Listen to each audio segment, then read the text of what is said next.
जी students, आज का जो हमारा टॉपिक है, जो कि हमारे मेन टॉपिक का पार्ट है, कोऑर्डिनेशन इन एनिमल्स के हवाले से। ओके, आज हम बात करेंगे अबाउट साइनेप्स या सिनेप्टिक क्लेफ्ट। ओके, साइनेप्स और सिनेप्टिक क्लेफ्ट बहुत इम्पोर्टेंट कंसेप्चुअल टॉपिक है। सबसे पहले आपने बात समझनी है, व्हाट इज साइनेप्स या what is synaptic cleft. And these synapses are the slowest points in the body related to nerve transmission. Okay, ये देखिएगा, this is one neuron, this is other neuron. Okay, you can see this one, two neurons आपस में physically connect नहीं होती, mean there is no physical cytoplasmic connection, no and never. Okay, तो एक neuron दूसरे neuron में कैसे nerve impulse को ट्रांसमिट करती है? Through microscopic gaps, and these microscopic gaps are called synapse या सिनेप्टिक क्लेफ्ट। अब इसको मैं इसकी टू डेफिनेशन बोलूँगा। ये देखिएगा, ये एक न्यूरॉन की एक्सॉन की नर्व एंडिंग और दूसरे न्यूरॉन की डेंड्राइट एंडिंग के दरमियान में गैप है। फिर सुन लीजिएगा, समझ लीजिएगा, एक न्यूरॉन की एक्सॉन एंडिंग और दूसरे न्यूरॉन की डेंड्राइट एंडिंग के दरमियान में जो गैप है, this gap is called synapse. अब इसको हम डिफाइन करेंगे, the point of contact at which nerve impulse transmit from one neuron to the other. Okay, इसके अलावा microscopic gap between the axon nerve ending of one neuron to the other dendrite ending of the neuron. अब यहाँ देखेंगे, इस छोटे से gap के अंदर कौन से स्टेप्स हैं, कैसे होता है mechanism. Mean we will discuss in detail about the steps that involve in this transmission of nerve impulse. Okay, अब ये देखिएगा, इस गैप को ना यहाँ पे शो किया गया है, you can see this one। ये जो गैप है असल में ये सिनेप्स है। ओके, और ये देखिए, ये एक न्यूरॉन की एक्सॉन एंडिंग और ये दूसरे न्यूरॉन की डेंड्राइट एंडिंग है। अब मैं इसका मैकेनिज्म या ट्रांसमिशन समझाता हूँ आपको। They have the following 6 steps. ठीक है, अब पहला स्टेप देखिएगा, यहाँ से हम स्टार्ट करेंगे। As the nerve impulse arrives और reaches at the synaptic knob, जैसे ही नर्व इम्पल्स इस सिनेप्टिक नॉब पर पहुँचेगी, ठीक है, ये जो नर्व इम्पल्स है, दिस इज एक्शन पोटेंशियल। ये पेरिफेरल नर्व सिस्टम में in the form of acetylcholine होती है, और बाकी जो सेंट्रल नर्व सिस्टम है वहाँ डोपामाइन और बाकी जो हार्मोन्स हैं वो इन्वॉल्व होंगे। Mean as the nerve impulse arrive in the synaptic knob, अभी पहला पॉइंट समझा रहा हूँ, spontaneously the calcium ion diffuse inside the neuron. यानी जैसे यहाँ पर नर्व इम्पल्स पहुँचेगी, यहाँ से कैल्शियम आयन जो है वो डिफ्यूज करेंगे इनसाइड द सिनेप्टिक नॉब। ये हो गया फर्स्ट पॉइंट हमारा। अच्छा, सेकंड पॉइंट समझिएगा। सेकंड पॉइंट इसी की कंटिन्यूटी होगी। As the calcium ion diffuse inside, what happen? You know, this knob contain the synaptic vesicle, and these synaptic vesicle contain the neurotransmitters. What happened? As the calcium ion diffuse inside these synaptic vesicle, rush towards the presynaptic membrane. यानी gap से, एक और बात समझा दूँ, gap से पहले जो मेम्ब्रेन है वो प्रीसिनेप्टिक मेम्ब्रेन, और गैप के बाद जो मेम्ब्रेन होगी वो पोस्ट सिनेप्टिक मेम्ब्रेन। तो मीन सेकंड पॉइंट पे आऊँगा मैं। देखिएगा फर्स्ट पॉइंट ये है, सेकंड पॉइंट आप ये समझिएगा।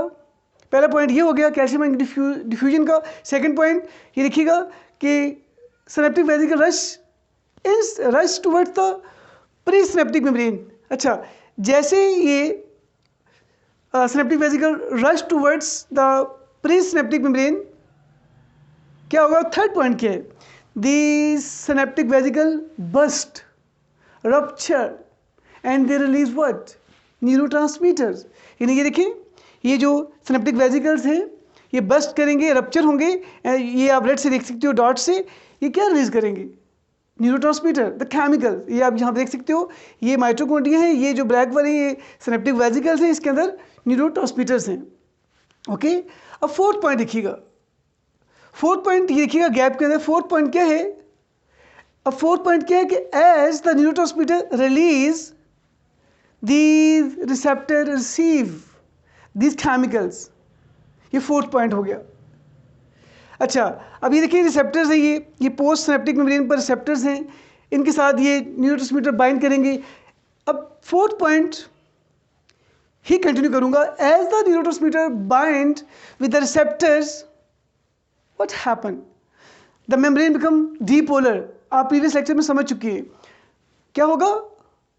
The membrane become permeable to sodium ions. Sodium ion rush inside, sodium gets open and the membrane become dipolar. Okay, and the nerve impulse transmit. Okay, अब जो फिफ्थ पॉइंट है वो है कि nerve impulse transmit into the post synaptic membrane। अब क्या होगा? यहाँ पे टू थ्योरीज इन्वॉल्व हैं। एक कंसेप्ट है कि जब ये न्यूरोट्रांसमीटर बाइंड करते हैं तो मैसेजेस जो है वो कन्वे होते हैं। ये बिलीव किया जाता है कि अगर ये न्यूरोट्रांसमीटर बाइंड रहेंगे तो that is not normal. Once they bind they send message, but if they remain bind to these receptors तो बार बार मैसेज आएगा और बॉडी को नीड नहीं है। That is abnormal behaviour. तो ये बिलीव किया जाता है। टू पॉइंट्स यहाँ इन्वॉल्व हैं, टू थ्योरीज इन्वॉल्व हैं, टू कॉन्सेप्ट्स इन्वॉल्व हैं कि हाउ दीज न्यूरोट्रांसमीटर डिसअपियर। पहला पॉइंट है कि these neurotransmitters either break down. ये जो न्यूरोट्रांसमीटर है ये ब्रेक डाउन हो जाएंगे, या तो सेकंड जो थ्योरी है वो ये है कि these neurotransmitter diffuse back into the synaptic knob, दोबारा वो डिफ्यूज कर जाएंगे। अच्छा, यहाँ पे एक पॉइंट समझा दूँ। जो एंजाइम्स हैं, एक एंजाइम है एसिटाइल, ठीक है, एसिटाइल कोलिन स्टीरेज। ये एंजाइम जो है ये एसिटाइल कोलिन के लिए, यानी अगर एसिटाइल कोलिन होगा तो इसको ये एंजाइम ब्रेक करेगा। एसिटाइल कोलिन स्टीरेज एसिटाइल कोलिन को ब्रेक करेगा। और एक और है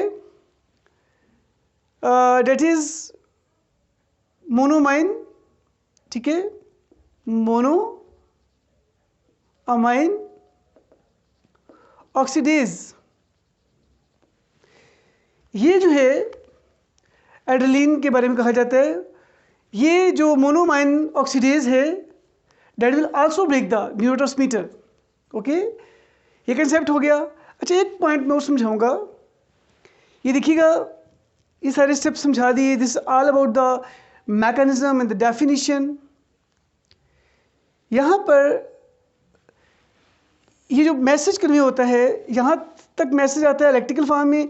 जैसे मैसेज यहाँ आता है इस गैप में तो इलेक्ट्रिकल कन्वर्ट इनटू इलेक्ट्रोकेमिकल, क्योंकि यहाँ न्यूरोट्रांसमीटर ऐड हो जाती है। ओके, ये कंसेप्ट समझना है आपने। और एक और पॉइंट समझा दूँ, ये जो मैसेज आता है ये कोई एक सिंगल नर्व इम्पल्स नहीं होती, बहुत सारी नर्व इम्पल्स सक्सेसिव जनरेट होती हैं, तब जाके एक मैसेज जो है वो आगे फॉरवर्ड होता है। ओके, और एक और पॉइंट कि यहाँ पे एक ये फाइबर नहीं है, लेट्स सपोज ये है, तो यहाँ बहुत सारे फाइबर्स में मैसेज आता है, तब पॉसिबल होता है कि वो मैसेज जो है वो स्पेसिफिक पावर से नेक्स्ट जो है न्यूरॉन में कन्वे होगा। जी स्टूडेंट्स, आई होप कि आपको नर्व इम्पल्स के ट्रांसमिशन का मैकेनिज्म समझ आ गया। और दीज आर स्लोएस्ट पॉइंट, ये स्लोएस्ट पॉइंट है ये जहाँ पर नर्व इम्पल्स स्लो होती है। अब नेक्स्ट टॉपिक है, ये जो मेरा फोकस है रिलेटेड टू ये एमटी कैट के हवाले से ज़्यादा जो है आपने फोकस करना है हर तौर से, और जो नॉर्मल एग्ज़ाम्स हैं, जो सेकेंड के स्टूडेंट्स हैं, उनके लिए भी अभी से उनको तैयारी करनी चाहिए। जितने अच्छे आपके कंसेप्ट होंगे उतना अच्छा जो है टेस्ट अपना परफॉर्म कर सकोगे। और आप देखो यहाँ पर एग्ज़ाम्स का पूछा जा सकता है, ठीक है। एक आपको लिस्ट बता दूँ यहाँ पे न्यूरोट्रांसमीटर की, ठीक है। एक लिस्ट बता दूँ आपको कौन कौन से न्यूरोट्रांसमीटर्स हैं।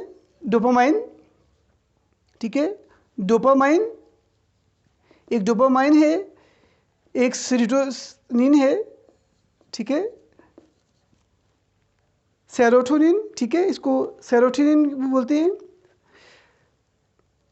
एक और है एड्रेनलिन, ठीक है, एड्रेनलिन, एड्रेनलिन, ठीक है, एड्रेनलिन, इसको एपिनेफ्रिन बोलते हैं। इसके अलावा नॉरएपिनेफ्रिन है, नॉरएड्रेनलिन है। All these are the neurotransmitters. अच्छा, ये जो स्पेशली है इनको हैप्पी केमिकल कहा जाता है। ये जो है डोपामाइन, जब इन अ लविंग वे जो खुशी होती है उसमें डोपामाइन और सेरोटोनिन जो है ये ज़्यादा प्रोड्यूस होते हैं, ठीक है। ओके, ये तो लिस्ट हो गई अबाउट न्यूरोट्रांसमीटर्स के हवाले से। अब आइएगा नेक्स्ट टॉपिक पे, और हम फोकस कर रहे थे कि एमसीक्यूज़ के हवाले से मैक्सिमम आपने कंसेप्ट इसको समझना है, ठीक है। अब यहाँ आइएगा, now the human nervous system, very simple, okay, table के फॉर्म में है आपके सामने ही, इजी है, इजी अंडरस्टैंडिंग हो जाएगी। ह्यूमन नर्वस सिस्टम, हम प्रीवियस लेक्चर में इस पर बहुत सारी बातें कर चुके हैं। इसमें मेजर जो हैं 2 पार्ट्स हैं, सीएनएस एंड पीएनएस, ठीक है, central nervous system and peripheral nervous system, okay. अच्छा देखिएगा, this central nervous system has 2 parts, देखिएगा, brain and spinal cord, okay. यानी सेंट्रल नर्वस सिस्टम अगर एमसीक्यूज में आ जाए तो सेंट्रल नर्वस सिस्टम में ब्रेन और स्पाइनल कॉर्ड इन्वॉल्व हैं। पेरिफेरल नर्वस सिस्टम में हम डिटेल में आगे चल रहे हैं, पहले मैं ये पोर्शन आपको सारा समझा दूँ, ओके। ह्यूमन नर्वस सिस्टम में न्यूरॉन्स और न्यूरोग्लिया होते हैं, हम प्रीवियस लेक्चर में बात कर चुके हैं, ठीक है। और फिर वही कहूँगा कि आपने एमसीक्यूज के वाले से इसको समझना है, और शार्ट क्वेश्चन के वाले से जो सेकेंडरी के जो नॉर्मल जो एग्ज़ाम देंगे थ्योरी का, उन बच्चों के लिए भी ये बड़ा इम्पोर्टेंट है कि वो डिफरेंट पार्ट्स जो है वो एमसीक्यूज में भी आ सकते हैं और शार्ट क्वेश्चन में भी आ सकते हैं, ओके जी। ह्यूमन नर्वस सिस्टम का पहला पार्ट है central nervous system and other part peripheral nervous system, यानी ये दोनों बनाते हैं human central nervous system. This central nervous system include the brain and spinal cord. Further brain को हम डिवाइड करते हैं, okay. Brain has 3 parts, fore brain, mid brain and hind brain. अब फर्दर फोर ब्रेन को हम divide करेंगे। Fore brain has 3 parts, cerebrum, thalamus and limbic system, okay. हम पहले इसको एक्सप्लेन कर लेते हैं फोर ब्रेन को।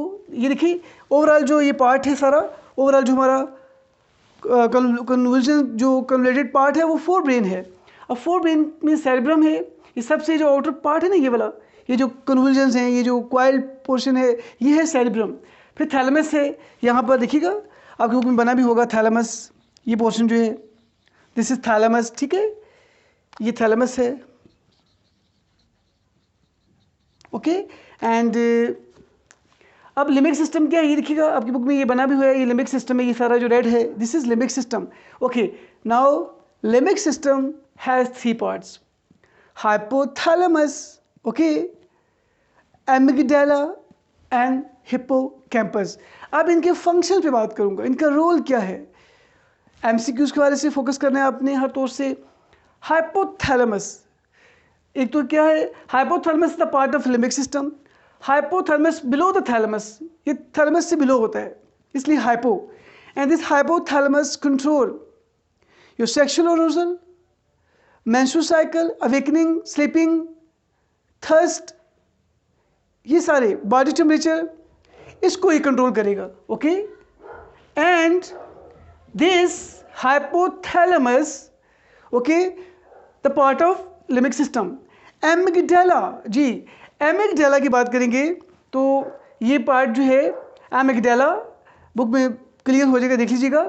एमिगडाला कंट्रोल योर रेज, जिसे गुस्सा बोलते हैं, एंगर, ट्रैंक्विलिटी बोलते हैं इत्मीनान को, पीस को, यानी आपकी punishment, okay, joy, sorrow, all these control by amygdala, okay, rage, tranquillity, peace, punishment, all these related to amygdala. Then hippocampus. Hippocampus control, या इस पार्ट में वो न्यूरॉन्स इन्वॉल्व हैं डेट कंट्रोल योर मेमोरी, आपकी FSc की यादें, आपकी matric की यादें, आपकी बचपन की यादें, आपकी शॉर्ट टर्म मेमोरीज एंड आपकी लॉन्ग टर्म मेमोरीज जो हैं ये सारी कंट्रोल होती हैं हिप्पोकैम्पस से। चलिए फोर ब्रेन का हो गया। इसके अलावा फोर ब्रेन की सेरेब्रम की, ये जो सेरेब्रम का पार्ट है इसमें आपकी इंटेलेक्चुअलिटी है, ओके, आपकी लैंग्वेज है, आपकी स्पीच है, आपकी लर्निंग है, और बाकी इन पार्ट्स में ब्रेन में जो है ना सेंसेशन होती है, मीन रिसीविंग होती है, इनिशिएशन होती है, बहुत सारे प्रोसेस होती है। ओके, थैलेमस का छोटा सा पार्ट होगा, thalamus part of the fore brain, and ये भी डिफरेंट फिनोमेनल्स को कन्वे करता है, इज अ रिले, मैसेज को सेंसर भी करता है थैलेमस, ठीक है, और कुछ फर्दर पार्ट्स के साथ इसकी कम्युनिकेशन भी है।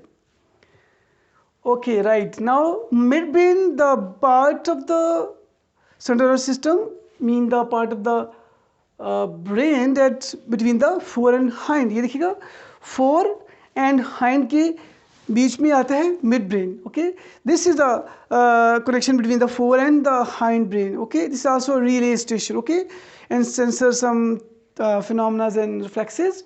ओके, अब हम बात करेंगे that is about hind brain. ये देख सकते हैं this part, okay, is the hind brain, okay, hind brain has three parts, pons spoon shape structure होते हैं, you can see here, pons, medulla oblongata and cerebellum। अब मैं इन तीनों के फंक्शन समझा देता हूँ। pons, इसमें जो है रेस्पिरेटरी सेंटर के न्यूरॉन्स इन्वॉल्व हैं, सेंटर है ये, इसके अलावा कुछ इनवॉलंटरी, ठीक है, और ये स्पून शेप है। Medulla oblongata control all involuntary reactions, आपकी जो इनवॉलंटरी रिएक्शंस कह लें आप, जो फिनोमेनास हैं, that is body temperature, okay, mean उसमें आपका हार्ट बीट, आपका ब्लड प्रेशर, बॉडी टेम्परेचर तो उसका हाइपोथैलेमस का, सॉरी, मीन ये जो है मेडुला ओब्लोंगेटा ऑल इनवॉलंटरी, क्या क्या उसमें आता है, heart beat, blood pressure, okay, and swallowing. एक दफ़ा आप चीज़ स्वॉलो कर लेते हो फिर इनवॉलंटरी हो जाती है, जब तक आपके माउथ में है आप वॉलंटरी निकाल सकते हो, बट एक दफ़ा हलक से नीचे हो जाए that is involuntary, okay. cerebellum, yes, cerebellum is the part of hind brain, and cerebellum is well developed in the birds, and this cerebellum, this part is cerebellum, this is for what, for balance, okay, ये balance के लिए, coordination, balance, okay, right. चलिए ये हमारा बात भी हो गया, अभी ब्रेन के बारे में डिटेल में बात कर ली, स्पाइनल कार्ड में बात कर चुके हैं, ओके, प्रीवियस लेक्चर में स्पाइनल कार्ड का क्रॉस सेक्शन देखा था हमने, उस पर हम बात कर चुके हैं। और वैसे बता दूं ब्रेन से 12 पेयर ऑफ नर्व्स जो हैं वो निकलती हैं, बॉडी में फैलती हैं, ठीक है, उन्हें बोलते हैं क्रेनियल नर्व्स, ओके, 10 होती हैं उसमें, इसमें 12 हैं, हमारे केस में 12 हैं और फिशेज में होती हैं 12 पेयर्स ऑफ क्रेनियल नर्व्स। ये इस तरह के एमसीक्यूज आते हैं, 12 पेयर या 24 नंबर हो जाएगा। स्पाइनल जो नर्व्स होती हैं वो 31 पेयर्स हैं और 62 जो है वो नंबर होगा, ओके, ये भी क्लियर हो गया। अब आ जाए यहाँ पर, शाबाश, पेरिफेरल नर्वस सिस्टम, ओके जी। The peripheral nervous system composed of the two type of neurons, the motor neurons and sensory neurons. Sensory neurons आपको पता है रिसेप्टर से मैसेज को लेके जाते हैं टुवर्ड्स ब्रेन या spinal cord, and this is now and, इसको ये एंड करेंगे। मोटर न्यूरॉन्स जो ब्रेन से स्पाइनल कार्ड से टुवर्ड्स इफेक्टर्स लेके जाती है मैसेज, उसकी फर्दर 2 टाइप्स हैं। मोटर न्यूरॉन्स में एक बनाती है सोमैटिक नर्वस सिस्टम और एक बनाती है ऑटोनॉमिक नर्वस सिस्टम, ओके। जो सोमैटिक नर्वस सिस्टम है that control all your voluntary actions, okay, and autonomic nervous system that control your further 2 parts and control your like ways the sympathetic and parasympathetic, okay. Autonomic nervous system की बात again repeat करता हूँ, इसकी 2 parts हैं autonomic nervous system की। इसमें एक आ जाता है ऑटोनॉमिक में ऑल इनवॉलंटरी एक्शंस, ओके, और इसमें सिंपैथिक नर्वस सिस्टम और पैरा सिंपैथिक सिस्टम होता है। अच्छा, अब इस पे बात करेंगे। Sympathetic nervous system control your fight flight emergency condition, when you in emergency, when you fight or flight, okay, this when which system is activate? Sympathetic system, okay, when you energize, okay, when you in emergency. Next है parasympathetic. Parasympathetic when you relax during urination process, when you go washroom, that we also relax at that time. And इसके अलावा when we rest, जब हम वैसे easy होते हैं, rest पे होते हैं, तो हमारा कौन सिस्टम एक्टिवेट होता है? Parasympathetic system, okay. This all about last 1-2 points हैं, देखिएगा। ये कोशिश की है मैंने कि थोड़ा सा स्केच करूं ब्रेन को। ये देखिएगा, जो ब्रेन का पार्ट है ना, हॉलो पार्ट, जो फोल्डेड पार्ट है, डेट कवर्ड बाय 3 लेयर्स। ये देखिएगा, ये 3 लेयर्स हैं, मेनिंजीज, इन्हें कहते हैं मेनिंजीज। 3 लेयर्स है called meninges, okay, called meninges. Meninges क्या है? These are 3 layers that protect the brain, okay. जो देखिएगा, सबसे आउटर जो लेयर है वो है एरेक्नाइड मैटर, जो सेंटर वाली है वो पिया मैटर है, और जो आई थिंक ये देखिएगा, ये सब देखिएगा। सबसे अंदर वाली जो है ड्यूरा मैटर, ऐसे ही देखिएगा। सबसे जो यानी जो ब्रेन से अटैच है, okay, this is called dura mater. जो मिडल वाली है वो पिया मैटर, और जो बिल्कुल आउटर है ना, ये देखिएगा, ये आउटर जो है इसे बोलते हैं एरेक्नाइड मैटर।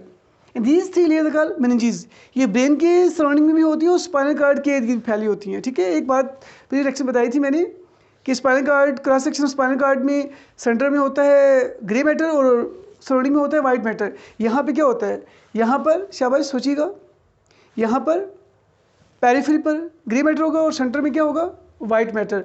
और वाइट मैटर में बताया था, वाइट मैटर में माइलिनेटेड न्यूरॉन्स होती हैं और ग्रे मैटर में नॉन माइलिनेटेड न्यूरॉन्स होती हैं। अच्छा, ये भी आइडिया हो गया। ये देखिएगा, यहाँ पे ये इस जगह पे हाइपोथैलेमस है, ठीक है। फिर ये इसके बाद नीचे पिट्यूटरी ग्लैंड है। चूँकि पिट्यूटरी ग्लैंड हाइपोथैलेमस से नीचे होता है, ये बिल्कुल पी सीड के साइज़ जितना होता है, ओके, 0.5 ग्राम आई थिंक, जो मुझे याद आ रहा है। और ये जो है जो पिट्यूटरी ग्लैंड है, ठीक है, इसका एक और नेम भी है, ये एमसीक्यू में आ भी चुके हैं, हाइपोफाइसिस सेरेब्री। पिट्यूटरी ग्लैंड चूँकि बिलो होता है तो हाइपो का नाम है, ठीक है। चूँकि ये हाइपोथैलेमस से बिलो होगा तो that is called hypophysis cerebri. और ये देखिएगा, ये है थैलेमस, ठीक है, और ये थैलेमस से ऊपर है, ये जो डॉट्स है बुक में मेंशन भी होगा, इसे बोलते हैं पाइनियल ग्लैंड या पीनियल ग्लैंड, ओके। ये थर्ड आई है और इसको बोलते हैं, इस ग्लैंड को बोलते हैं हाइपोफाइसिस, इसे बोलते हैं एपिफाइसिस, इसे बोलते हैं एपी, चूँकि अबव है epiphysis cerebri, okay, epiphysis cerebri. क्योंकि ये अबव है थैलेमस से तो इसे बोलेंगे एपिफाइसिस सेरेब्री, और पिट्यूटरी ग्लैंड को बोलेंगे हाइपोफाइसिस सेरेब्री। और बाकी मैंने जिसको बता दिया, ये फोल्डेड पार्ट को बता दिया सारा। हाँ, ब्रेन के 2 पार्ट होते हैं, right and left, right hemisphere, left hemisphere. Right जो है वो लेफ्ट बॉडी के पार्ट्स को कंट्रोल करता है और लेफ्ट है वो राइट को कंट्रोल करता है। और बीच में ये जो बैंड ऑफ न्यूरॉन्स का एक मार्जिन होता है, एक क्लस्टर होता है न्यूरॉन्स का, उसे बोलते हैं that is corpus callosum that separate the both right and left part of the brain. चलिए जी, okay students, thanks God we have finished this portion. Okay, God bless you, take care, see you, Khuda Hafiz.